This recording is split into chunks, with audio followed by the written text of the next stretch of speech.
साथियों नमस्कार, सभी लोगों का बहुत बहुत स्वागत है जीएस ऑफिशियल नवजीवन के इस प्लेटफॉर्म पे। चलिए, मैं रोशन एक बार फिर उपस्थित हूँ रात का 9 बजे कुछ क्वेश्चंस लेकर के। और ये क्वेश्चंस एएलपी टेक्नीशियन का जो रेलवे में पूछा गया है उसका एक महत्वपूर्ण सेट है। कुछ सवाल हैं फिजिक्स, केमिस्ट्री और बायोलॉजी से रिलेटेड जो महत्वपूर्ण है कॉन्सेप्ट को समझने के लिए।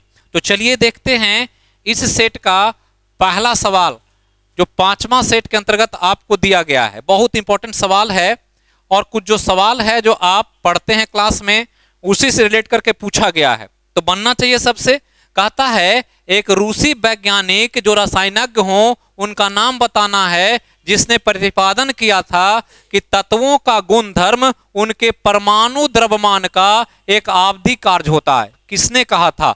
जेलेंस्की ने, मेंडलीफ ने, मार्कोव निकोव ने या जैतसेव ने? तो किसने ये कहा था? तो सबको पता होना चाहिए कि ये बात मेंडलीफ ने कहा था। कब कहा था? 1869 ईस्वी में कहा था, जब इन्होंने क्या बनाया? आवर्त सारणी का निर्माण किया।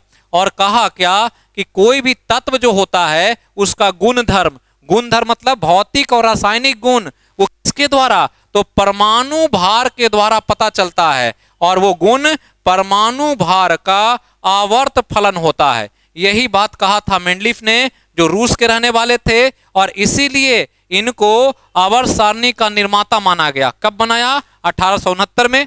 लेकिन मोसले जो आते हैं इनके बाद, तो मोसले आकर के इसको बदलते हैं नियम को, और वो 1913 ईस्वी में आवर्त सारणी का निर्माण करते हैं। लेकिन उन्होंने जो कहा था ये परमाणु भार के जगह एक नया चीज बताया दुनिया को, और कहा कि ये जो गुण है वो परमाणु संख्या का आवर्त फलन है। यही दोनों में अंतर था।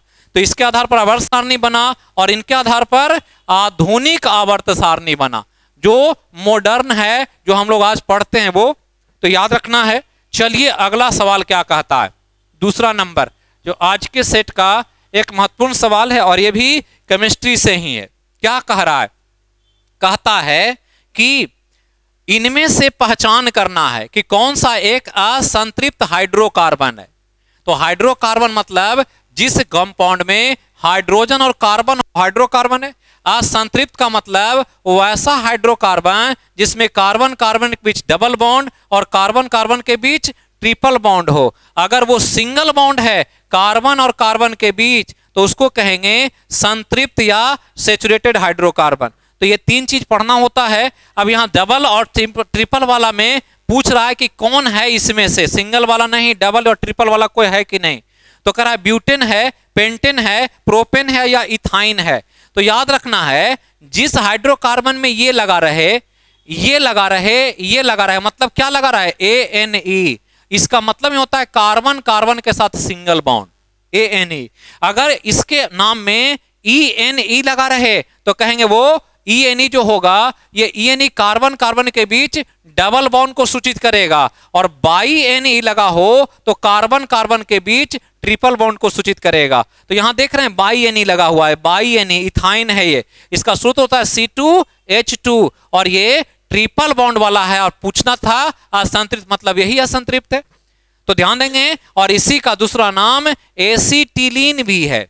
इसका नाम दूसरा क्या है? एसिटिलीन। और इससे क्या करते हैं? फलों को पकाया जाता है, और वह फल जो कच्चा हो और उसको पकाना हो कृत्रिम तरीके से तो पकेगा। जबकि ब्यूटेन और प्रोपेन, ये वाला और ये वाला, ये दोनों को मिलाकर के क्या होता है? LPG का निर्माण किया जाता है। इसके अलावा ब्यूटेन किसमें होता है? तो लाइटर में होता है, जो सिगरेट जलाने के लिए यूज होता है। तो याद रखना है। चलिए अगला सवाल 3 नंबर क्या कह रहा है? कहता है कि निम्नलिखित में से पुल एवं लोहे के जंगले धातुओं से बनी सभी वस्तुओं का नुकसान पहुंचता है किस प्रक्रिया से? ये पढ़ रहे थे अभी हम लोग केमिस्ट्री में। कह रहा है पुराना होने से होता है, एसिडिटी से होता है, रिडक्शन या अपचयन से होता है, या जंग लगने से होता है। तो याद रखेंगे कि ये जो प्रभाव पड़ता है वो किससे? जंग लगने से।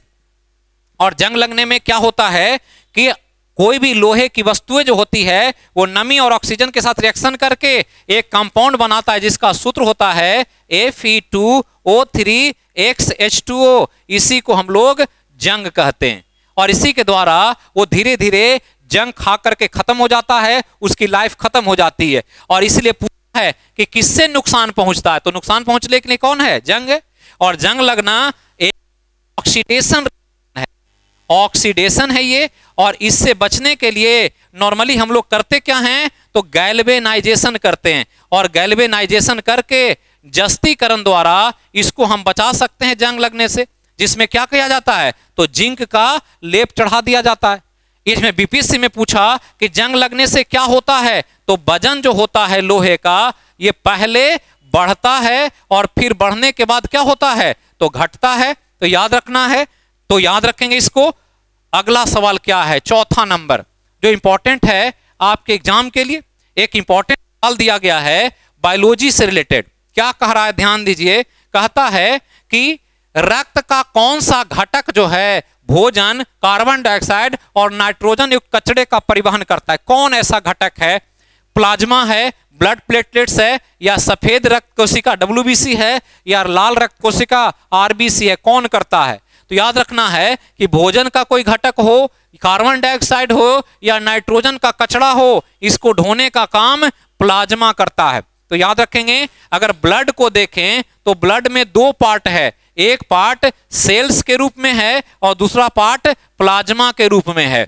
और प्लाज्मा सेल के रूप में तो यही तीनों है, ब्लड प्लेटलेट्स, WBC और RBC। और प्लाज्मा जो है वो एक लिक्विड होता है जो कुल ब्लड का 55% होता है, और इस 55 में 90% जल होता है और 7 से 8% प्रोटीन होता है। और इसी के द्वारा ये ट्रांसपोर्ट करता है पदार्थों का या भोजन का या कार्बन डाइऑक्साइड का या नाइट्रोजन के हार्मफुल कचरा, जिसमें अमोनिया हो सकता है, अमोनिया के अलावा यूरिया हो सकता है, यूरिया के अलावा यूरिक एसिड हो सकता है। तो इन सब का ट्रांसपोर्टेशन किया जाता है। जबकि ब्लड प्लेटलेट्स रक्त को जमने में मदद करता है, WBC एंटीबॉडी बनाता है हमारे बॉडी के लिए, और इसके अलावा RBC ऑक्सीजन का ट्रांसपोर्टेशन करता है। तो चलिए अगला सवाल 5 नंबर क्या कह रहा है, देखना है, कॉन्सेप्ट को समझना है, और ऐसा सवाल मिले तो किसी भी कंडीशन में गलत नहीं करना है। अब एक इंपॉर्टेंट क्वेश्चन पूछा है फिजिक्स से, कॉन्सेप्ट बेस्ड क्वेश्चन है। कहता है पानी से भरे एक गिलास में एक नींबू रखा गया है, तो गिलास की बगल से देखने पर इसका आकार वास्तविक आकार से बड़ा दिखता है, इसका कारण क्या है। तो ऐसा होता है, नींबू को जब डालते हैं गिलास में, कांच का गिलास हो या बाहर में स्टील का हो, ऊपर से देखेंगे तो जो नींबू का साइज होगा उससे थोड़ा बड़ा दिखेगा। करा ये क्रिया प्रकाश के परावर्तन से, विवर्तन से, आंतरिक परावर्तन से या प्रकाश के अपवर्तन से, तो आंसर करेंगे प्रकाश के अपवर्तन से। क्यों?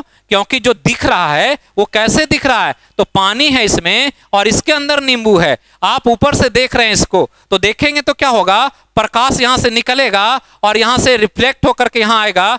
तो ये क्या है कि जल है और यहां हवा है, तो जल से हवा में प्रकाश जाएगा तो माध्यम बदलेगा, और माध्यम बदलेगा तो डायरेक्शन चेंज होगा, तो इसका साइज थोड़ा सा बड़ा प्रतिबिंब बनेगा, और इसके कारण जो माध्यम से परिवर्तन होता है दिशा में, उसी को प्रकाश का अपवर्तन कहते हैं।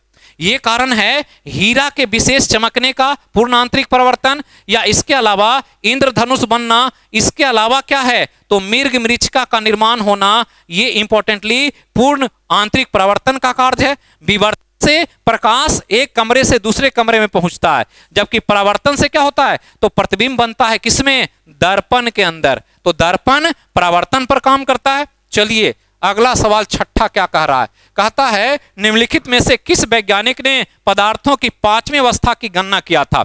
एक इंपॉर्टेंट क्वेश्चन है ये, और ये ध्यान रखना है कि ये काम होमी भाभा ने किया, विक्रम साराभाई ने किया, सीवी रमन ने किया या सत्येंद्र नाथ बोस ने किया। तो आंसर जो होगा इसका सत्येंद्र नाथ बोस होगा। पदार्थ की 5वीं अवस्था कौन होता है, तो इसको बोसोन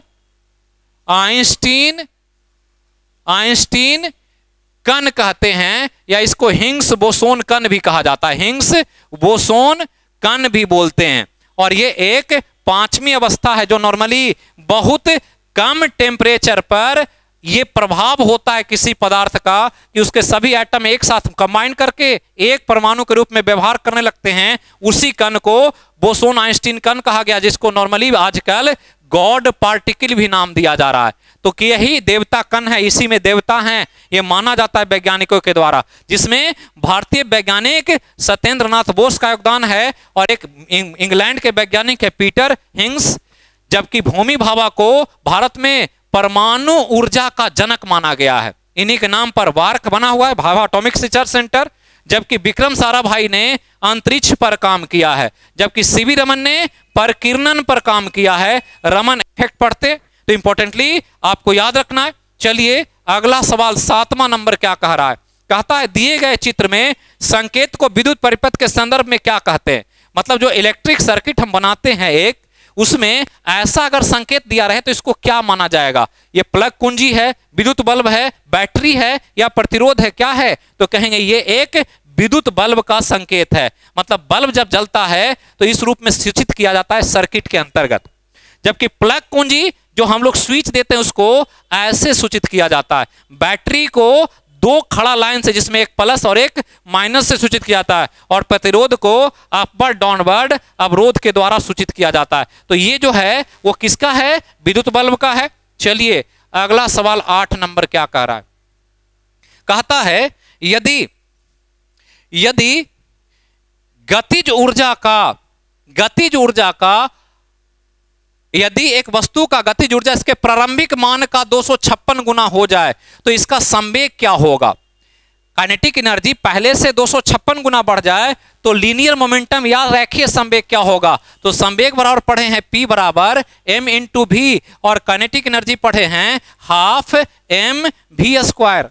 अब ये दोनों का रिलेशन जब निकालते हैं तो आता है एक फॉर्मूला, और जो फॉर्मूला है वो ध्यान देना है कि काइनेटिक एनर्जी बराबर P² और बटा 2m से हम निकाल लेते हैं कि काइनेटिक एनर्जी होता है। तो ध्यान देंगे कि अगर हम P को बाहर करें तो P² बराबर क्या होगा 2m और इंटू काइनेटिक एनर्जी, इसलिए P बराबर क्या होगा, तो P बराबर होगा √2m इंटू काइनेटिक एनर्जी, ये होगा रूट के अंदर।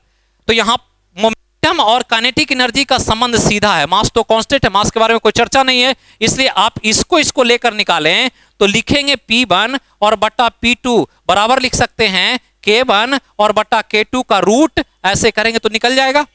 तो काइनेटिक एनर्जी पहले कितना K, बाद में कितना 256 K, और बटा रूट करें इसे तो K है तो K कटेगा, ये आ गया 1 बटा 256 का रूट, इसको निकालेंगे तो क्या होगा P1 और बटा P2 बराबर होगा 1 बटा 16 होगा ना। 256 का रूट कितना होगा 16। अब इस हिसाब से अगर हम P2 का वैल्यू निकालें P2, तो P2 ही पूछ रहा है कि संवेग बाद में कितना होगा दूसरा, तो P2 बराबर 16 गुना P1, मतलब पहले के संवेग का कितना गुना 16 गुना हो जाएगा। तो इसका प्रारंभिक मान का कितना होगा 16 गुना होगा। चलिए 9वां सवाल क्या कहता है, जो इंपॉर्टेंट है, कहता किसी वस्तु द्वारा उसकी स्थिति या विन्यास द्वारा जो प्राप्त ऊर्जा होता है उसको कौन ऊर्जा माने। एक वस्तु है जिसके स्थिति से ऊर्जा उत्पन्न हो रही है, स्थिति से उत्पन्न ऊर्जा या विन्यास द्वारा उत्पन्न ऊर्जा क्या कहा जाता है, विद्युत ऊर्जा, गतिज ऊर्जा, स्थितिज ऊर्जा या परमाणु ऊर्जा। तो आंसर स्थितिज ऊर्जा, स्थिति के कारण इसलिए स्थितिज ऊर्जा, जिसका मान होता है mgh, जो हम लोग निकालते हैं h हाइट पर ले जाएंगे तो एनर्जी mgh, और ऊपर ले जाएंगे तो और एनर्जी। इसके अलावा क्या विन्यास, विन्यास मतलब होता है संरचना, संरचना मतलब आकार बदल जाए तो एनर्जी। जैसे धनुष है और धनुष की डोरी अगर ऐसे है तो कोई एनर्जी नहीं, लेकिन इसका विन्यास अगर खींच करके ऐसे कर दें तो इसमें जो एनर्जी आएगा वो कौन एनर्जी, पोटेंशियल एनर्जी। तो याद रखेंगे इसमें पोटेंशियल एनर्जी विद्युत ऊर्जा चार्ज के कारण था, आवेश के कारण, ये ध्यान देना है। काइनेटिक एनर्जी पिंड के गति के कारण, और न्यूक्लियर एनर्जी एटम में होने वाली क्रियाओं के कारण। तो याद रखेंगे। चलिए 9वां सवाल के बाद जो है इस सेट का 10वां सवाल है, बहुत इंपॉर्टेंट, आवर्त सारणी से सवाल दिया गया है। क्या कह रहा है, कहता है कि आधुनिक आवर्त सारणी में जो मोस्ले ने बनाया, जो एटॉमिक नंबर पर है, पहला धातु तत्व कौन है। तत्व होना चाहिए और धातु होना चाहिए पहला। तो जब पीरियोडिक टेबल बना था तो हाइड्रोजन था पहले नंबर पर फर्स्ट, हीलियम था सेकंड नंबर पर, लिथियम है थर्ड नंबर पर, और सोडियम है 11वें नंबर पर। सोडियम है 11वें नंबर पर, मतलब ये ऑर्डर है पहला दूसरा तीसरा। अगर खाली तत्व पूछता तो पहला होता हाइड्रोजन, लेकिन यह धातु पूछ रहा है, ना हाइड्रोजन धातु है ना हीलियम धातु है, पहला धातु कौन है? लिथियम है। क्योंकि हमने कहा है कि जिसके नाम में अम लगा रहता है वो धातु होता है, और पहला कौन है? लिथियम है, जो थर्ड नंबर पर है। पहला तत्व पूछेगा तो हाइड्रोजन, पहला अकीरीय गैस पूछेगा तो हीलियम, और पहला अल्कली मेटल पूछेगा तो भी लिथियम, और दूसरा पूछेगा तो सोडियम। ये और दोनों एक ही ग्रुप में है, और ये फर्स्ट एक ग्रुप का मेंबर है। तो ये 10वां सवाल। चलिए 11वां सवाल एक न्यूमेरिकल है छोटा सा, जो सिंपली मोशन एंड ग्रेविटी से रिलेट करके पूछा गया है। छोटा सा न्यूमेरिकल है, कॉन्सेप्चुअली समझना है। कहता है एक रॉकेट है 20 मीटर पर सेकेंड के वेग से चल रहा है, लेकिन वो स्थिर गति है, यूनिफॉर्म मोशन, मोशन चेंज नहीं होता है, ऊपर जा रही है, और ऊपर की तरफ यात्रा करने के लिए लॉन्च किया गया। 35 सेकंड तक चला, और उसके बाद रॉकेट में कुछ खराबी आ गई, जिसके कारण उसका इंजन रुक गया और रॉकेट बंद हो गया, और रॉकेट फ्रीली ऊपर जाने लगा। अब इंजन बंद हो गया है। तो कहता है ये इसके द्वारा कितनी ऊंचाई तक जाएगा? तो ध्यान देंगे कि स्थिर गति से चल रहा है, 20 मीटर पर सेकंड से 35 सेकंड तक चला, तो दूरी कितना? तो दूरी बराबर होता है चाल और गुना समय। तो कितना हो गया? स्थिर है तो दूरी निकालना है, चाल दिया है 20 और समय दिया है 35, तो 35 गुना 20 कितना? 700 मीटर गया पहले, तो इंजन चल रहा था जब तक। अब यहां पर बंद हो गया इंजन, तो बंद होगा तो जिस समय बंद हुआ उस समय कितना वेग था? 20 मीटर से, तो 20 मीटर से जाएगा कुछ दूर तक, तो जाएगा वो आएगा v² बराबर u² प्लस 2gh से। ऊपर जाकर के फाइनली क्या होगा? रुकेगा, फिर गिरने लगेगा। तो ऊपर जाकर के जीरो वेग, जिस समय छूटा इंजन बंद हुआ उस समय कितना? 20 का स्क्वायर प्लस 2, जी का मान 10 लेना है, तो -10, चूंकि ऊपर जा रहा है पिंड, और h निकालना है। तो 20 का जीरो बराबर करेंगे तो 400, यहां 20 माइनस में 20h, तो 20h बराबर 400, इसलिए h बराबर कितना? तो 400 और बटा 20, मतलब ये 20, तो 700 पहले गया, फिर इंजन बंद होने के बाद 20 मीटर गया ऊपर, तो टोटल कितना गया? तो 700 प्लस 20 कितना मीटर? 720 मीटर ऊंचा जाएगा। चलिए 12 नंबर सवाल क्या कहता है? कहता है लेड नाइट्रेट है, और इसको बहुत ज्यादा गर्म किया गया जोरदार तरीके से। तो गर्म किया गया बहुत जोरदार ढंग से, तो कहता है गर्म करने से निकलने वाली लाल भूरे रंग की गैस का नाम बताएं। लाल भूरा रंग कलर दिया है, इसलिए समझना है। अब ये लेड नाइट्रेट है, जिसका सूत्र होता है PbNO3(2), ये होता है। इसका 2 अणु लें और इसको गर्म करें, हीट करेंगे, तो जब हीट करेंगे तो बनेगा 2PbO प्लस 4NO2 और प्लस ऑक्सीजन गैस आएगा। तो ऑक्सीजन में तो कोई कलर होता नहीं है, ऑक्सीजन हमारे पास होता, दिखता तो दिखाई देता कलर, हमें कुछ नहीं दिखता। इसका मतलब ये इसके बारे में नहीं पूछ रहा है, ये तो एक कंपाउंड है जो सॉलिड स्टेट में गैस ये बचा हुआ है। कौन है? Nitrogen dioxide. मतलब यही गैस के रूप में निकलेगा कौन? Nitrogen dioxide. अगर ये निकलता डाई नाइट्रोजन ऑक्साइड, इसको N2O कहते हैं, तो ये क्या करता? एक लाफिंग गैस का काम करता, और इसके निकलने से लोग हंसना शुरू कर देते। अगर ये निकलता तो N2O5 होता है, नाइट्रोजन पेंटाऑक्साइड, लेकिन आपको जो निकल रहा है वो ये निकल रहा है। चलिए 12 नंबर के बाद 13 नंबर सवाल क्या कहता है? कहता है क्वेश्चन, फैक्चुअल क्वेश्चन है कि वायु में 0 डिग्री तापमान पर ध्वनि का वेग कितना होता है? वायु में पूछ रहा है, टेम्परेचर दे दिया है 0 डिग्री, और कह रहा है तापमान पर ध्वनि की गति बताना है। 330 मीटर पर सेकेंड, 331 मीटर पर सेकेंड, यहां मीटर सेकेंड है, प्रति नहीं दिया है। 330 मीटर प्रति सेकेंड या 331 मीटर सेकेंड, तो मीटर सेकेंड वाला तो होगा नहीं, वेग में तो होता नहीं है। मीटर प्रति सेकंड होता है तो 330 हो सकता है या 331, लेकिन आपको याद रखना है कि 0 डिग्री अगर लेंगे तो 331 मीटर, जो राउंड फिगर में हम लोग 332 मीटर पर सेकंड तक लेते हैं। और ये पढ़ते हैं कि अगर 1 डिग्री तापमान बढ़ेगा तो कितना बढ़ता है? 61 सेंटीमीटर प्रति सेकंड का वेग में इंक्रीज हो जाता है। तो ये इंपॉर्टेंटली आपको डाटा याद रखना है। जल में पूछता तो 1483 मीटर पर सेकंड होता। 14 नंबर सवाल कह रहा है, एक इंपॉर्टेंट सवाल है। क्या कहता है? ध्यान दीजिए। कहता है बायोगैस। बायोगैस के बारे में बहुत सवाल आया है और बार बार आता है। बायोगैस बायोमास के किस प्रक्रिया के माध्यम से उत्पन्न होता है? तो बायोगैस जो एक ईंधन है, ईंधन इसलिए है कि इसमें मीथेन है, CH4 70%, तो यही जलता है जो ईंधन का काम करता है।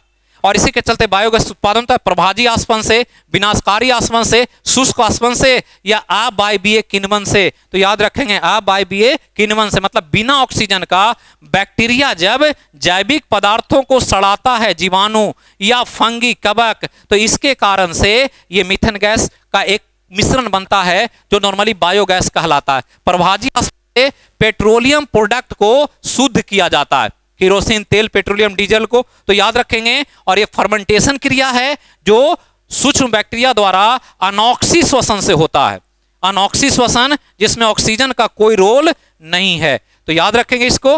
15 नंबर सवाल क्या कह रहा है, कह दिए गए विकल्प में अलग प्राणी का चयन करें, मतलब 4 प्राणी का नाम दिया है तो कौन प्राणी चारों में डिफरेंट है ये चुनना है।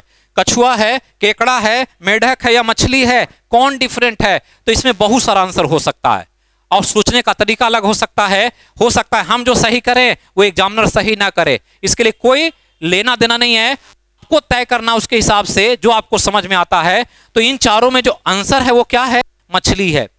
सोचने का तरीका क्या है कि मछली सिर्फ जल में रहने से सक्षम है, केकड़ा जल और स्थल दोनों में रह सकता है, टॉर्टोइज भी जल और स्थल दोनों में रह सकता है, और मेढक भी जल और स्थल दोनों में रह सकता है, लेकिन मछली सिर्फ जल में रहती है। मछली जल की रानी है, पढ़े होंगे, इसलिए इसके हिसाब से आंसर डी ही होगा 15 नंबर का।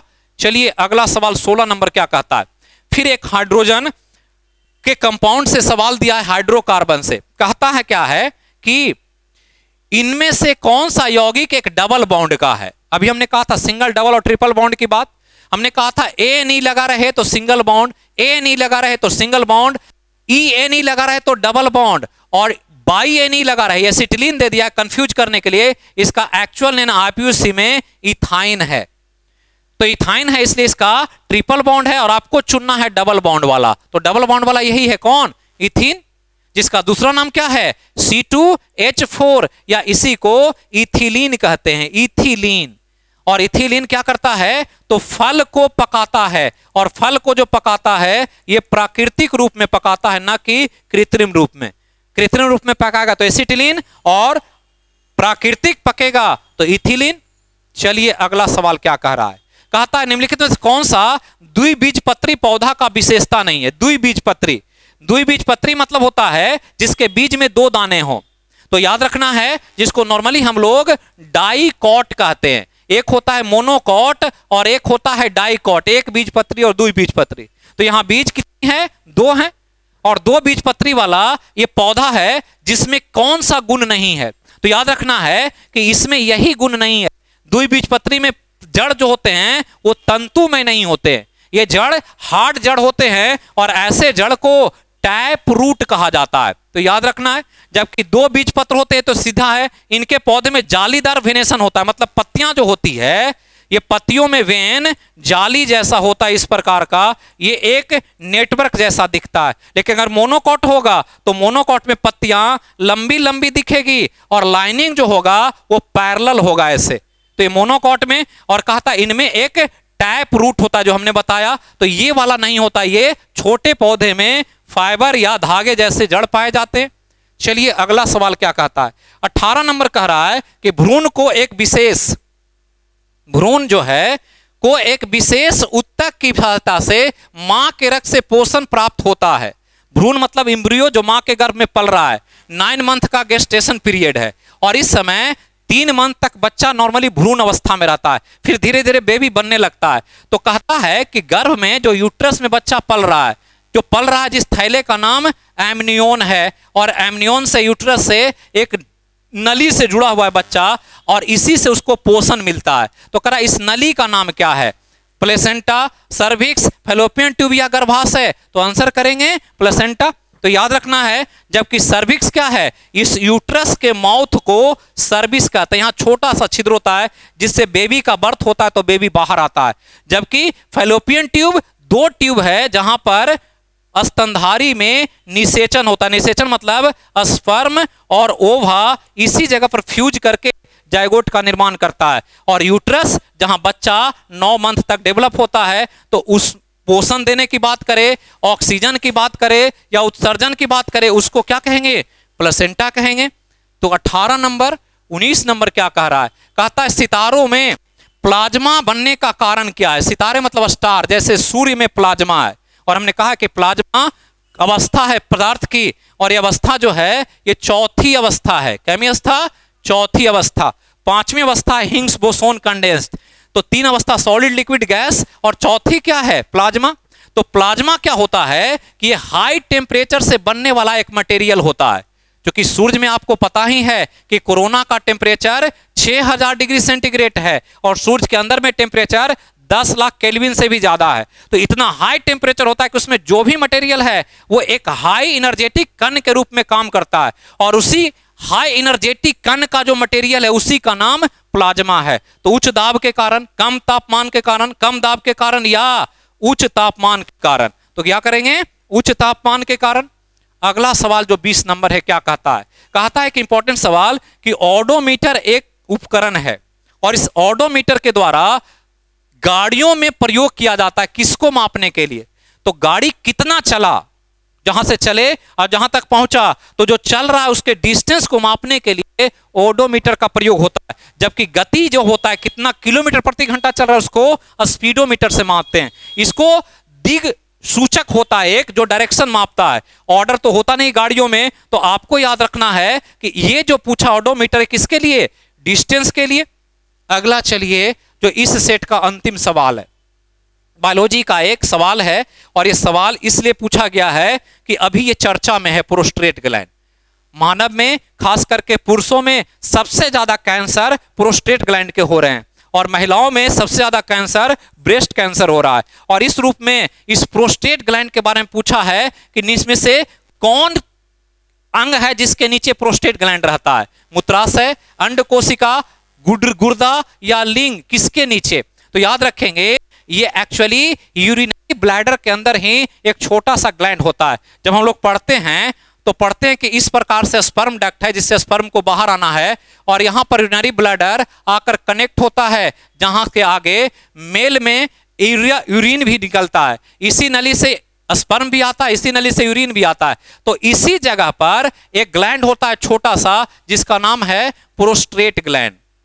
और ये प्रोस्टेट ग्लैंड मेल में होता है, ध्यान रखना है, फीमेल में नहीं होता है, ये मेल में होता है। और ये एक ऑर्गन है जिसके द्वारा क्या बनता है? तो एक क्षारीय द्रव बनाया जाता है, अल्कलाइन लिक्विड। और इस द्रव के द्वारा क्या होता है? तो इस द्रव के द्वारा नॉर्मली स्पर्म को मरने से बचाया जाता है, क्योंकि हमारे यूरिन में एसिडिटी होता है, और उस एसिड को समाप्त करने का काम करता है प्रोस्टेट ग्लैंड। क्योंकि आप केमिस्ट्री में पढ़ते हैं कि एसिड और प्लस बेस रिएक्शन करेगा तो क्या बनेगा? सॉल्ट बनेगा, और सॉल्ट के साथ साथ जल का निर्माण होगा।